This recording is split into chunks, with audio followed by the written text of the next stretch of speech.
যে হাবিব আপনি আপনার উম্মতদের বলে দিন, কুল বলে দিন, লা আসআলুকুম আলাইহি আজরান ইল্লাল মাওয়াদ্দাতা ফিল কুরবা। আয়াতগুলো আমাকে বলে দিন।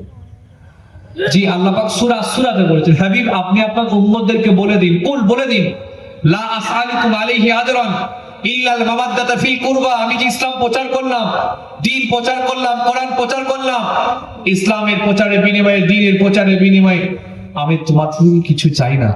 ইসলাম প্রচার করতে গিয়ে বদরে মার খেলাম, ওহদে মার খেলাম, খন্দকে মার খেলাম, তায়েফে মার খেলাম, এর বিনিময়ে কিছুই চাই না তোমাদের কাছ থেকে।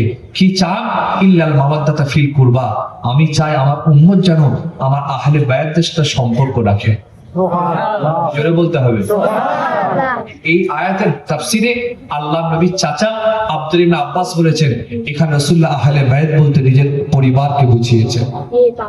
হুজুর বলেছেন নিজের আওলাদদের কথা, হাসান, হুসাইন, আলী, শিরে, খোদা, ফাতেমা এবং স্ত্রীদের আম্মাজানদের কথা বলেছেন। এদের সাথে সম্পর্ক রাখবেন, আহলে বায়াতের সাথে সম্পর্ক রাখবেন। মনে রাখবেন, এই যে আমরা আজমির শরীফে যাই, খাজা মঈনুদ্দিন চিশতি রাহমাতুল্লাহ, ইনি আহলে বায়াত পরিবারের আওলাদ। আমাদের বড় পীর আব্দুল কাদের জিলানী রাহমাতুল্লাহ, ইনি সৈয়দ খানদানের আহলে বায়াত পরিবারের আওলাদ। এদের সাথে সম্পর্ক রাখবেন। সেই আমি যে গুনাহগার, অহংকার করছি না, হোসেন বুখারী রাহমাতুল্লাহ ইমাম হোসেনের বংশের আওলাদ, আল্লাহ পাঠিয়েছেন। আহলে বায়াতের সাথে সম্পর্ক রাখবেন, তাজিম রাখবেন, মহব্বত করবেন, ইজ্জত করবেন, মর্যাদা দেবেন।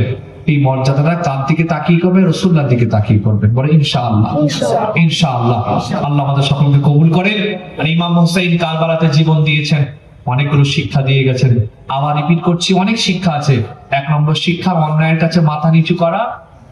সবাই মিলে বলেন, অন্যায়ের কাছে মাথা নিচু করা যাবে না। যে কোনো অন্যায়, আপনি আপনার চোখের সামনে অন্যায় দেখছেন, ইসলাম বলেছে হাত দিয়ে প্রতিবাদ করো, না পারলে মুখ দিয়ে প্রতিবাদ করো, না পারলে ঘৃণা করে চলে এসো।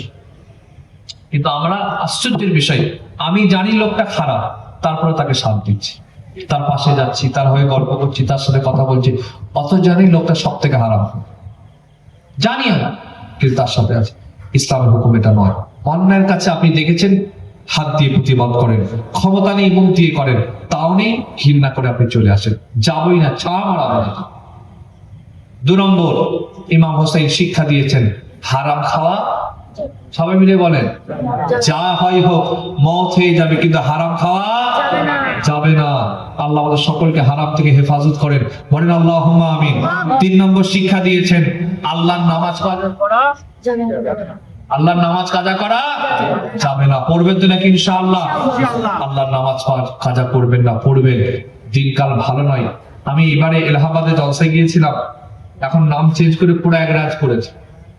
বলছি ভাইজান, এখানে আমরা এশার নামাজ পড়েছি একটা মসজিদে, একটা মসজিদ এশার নামাজ পড়েছে, এশা, ফজরের নামাজ পড়তে গিয়ে দিতে মসজিদ তার নেই।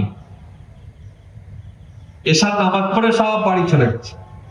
ফজরের সময় এসে দেখছে মসজিদ গায়েব, পুরো ভেঙে গুঁড়িয়ে যত মাল আছে সব বয়ে নিয়ে চলে গিয়ে রাস্তা তৈরি করে দিয়ে রাস্তা চালু হয়ে গেছে।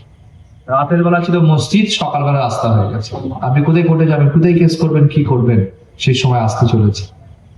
হাত জোর করে বলছে আমার ভাইদের, সরকারও পরিবর্তন হয়েছে, এবার নিজেরাও পরিবর্তন হন, এবার নিজেরাও একটু ভালো হয়। আসি, আল্লাহর দিকে ফিরে আসি, রাসূলের দিকে ফিরে আসি, দ্বীনের দিকে ফিরে আসি, কোরআনের দিকে ফিরে আসি, হারাম থেকে নিজেকে বাঁচিয়ে দিই, আবার রুকু দিই, আবার সিজদা দিই, আবার কান্না দিই। ইনশাআল্লাহ আবার পরিবর্তন আসবে, আবার ইনকিলাব আসবে, আবার আল্লাহ আমাদেরকে রাজত্ব দেবেন ইনশাআল্লাহ। তবে আমাদের ফিরে আসতে হবে আল্লাহর কাছে, তওবা করতে হবে। আমরা এত